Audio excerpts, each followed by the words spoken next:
Asante, naitwa John Nzwalile, mimi ni katibu wa siasa na uenezi wa Chama cha Mapinduzi mkoa wa Manyara. Kama unavyoona tumefika hapa katika wilaya ya Hanang'. Ni mwendelezo wa ziara ya secretariat ya mkoa wa Manyara, ambapo kwa kweli tunakuja kujaribu kuangalia uhai wa chama na kujenga chama. Tumeamua kushuka chini na tumekuja hapa kuasisitiza viongozi kwamba uhai wa chama unaanzia ngazi ya shina, na ziara zetu zitakuwa zinajielekeza sana kwenye shina.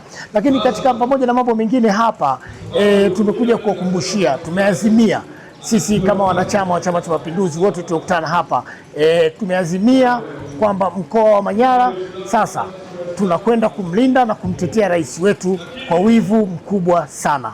Lakini pamoja na hayo pia tumejaribu kutathmini uhai wa chama na kufufua chama, na tumeweza kutoa mafunzo kuhusiana na madhumuni ya kuanzisha chama chetu hiki ili tuweze kujiimarisha zaidi, na kama tunajifanyia social audit na kuhakikisha kwamba chama chetu hiki kinaendelea kuwa chama dola, chama tawala, ambacho kwa kweli lengo kuu la chama chochote cha siasa ni kuendelea kushika dola.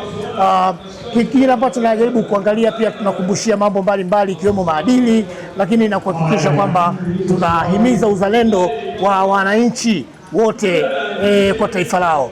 Na tumesema sasa tutashuka chini kwenye mashina. Kwa ziara yetu leo tumekutana na viongozi mpaka ngazi ya matawi, lakini kuanzia kesho pia tunashuka kwenye mashina kukutana na mabalozi wetu ili kuhakikisha kwamba chama katika mkoa wetu wa Manyara kinaendelea kuwa imara kama kilivyokuwa imara zaidi.